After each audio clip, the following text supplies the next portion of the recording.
people to hear this. Our generation is the most irresponsible group of black men in the history of the world. I'm talking about myself. I'm going to tell you why I say that.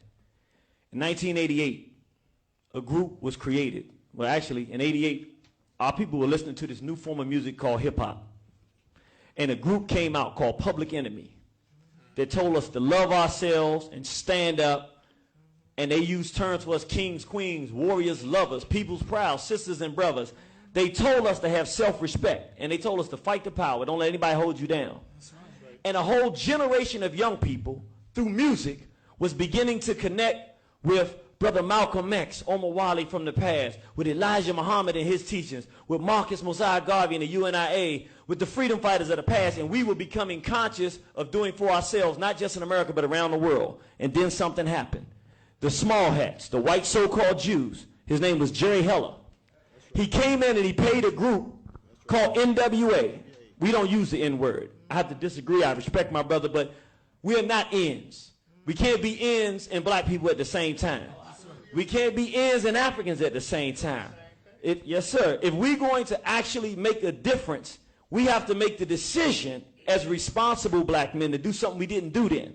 We tried to play the game. Public Enemy tried to peacefully coexist with a group that came out. I'm going to the question, but it's very important. How did we get here? Because they took the black woman from being a black woman. When I grew up, we called them honeys because honey was sweet. Anybody grew up my time, y'all remember we called them honeys. Baby dolls, something beautiful.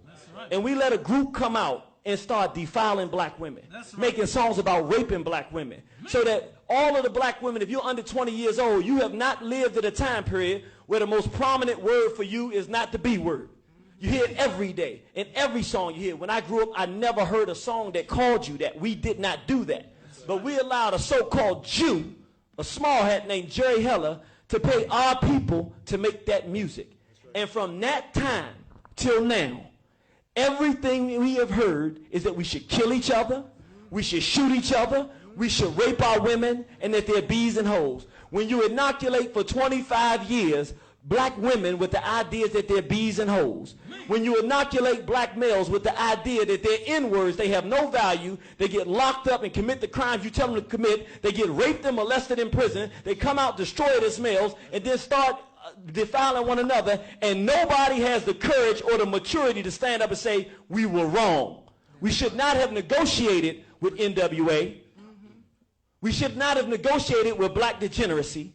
We should have made a stance against it. What we have today is a situation where every one of our young people are under siege, because now whites are paying for the new Uncle Tom that you were talking about before. Who was the new Uncle Tom of our time? The pedophile and the homosexual, who whites are paying to violate our sons and violate our daughters and pull them into cultural degeneracy to destroy black families. When a black female is so confused that she doesn't know that the proper mate is a black male, you don't have to worry about a revolution. You don't even have a family to produce a child to even have a revolution.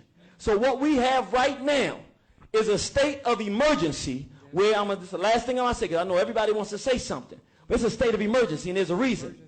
We are so cowardly because we see that as black men, we sat down and let this happen, and now we can't fix these guys because they're going to prey on my son, and they're going to prey on my little daughter here. So now we got to fix the problem, and we're too scared to go out here and say, we messed up, let's turn it around. We are no longer N-words. We're not using that term. We're not even going to allow it. We are no longer our women what we call bees and whores in the music. We're going to shut you down if you do that. We're going to step directly to you as men, and we will physically prevent you from continuing this. That's what this is going to require. And then ultimately we're going to have to say no more homosexuality. The only acceptable relationship in the black community is a black man with a black woman with a black man. If you don't like it, let's fight. That's what we got to get to.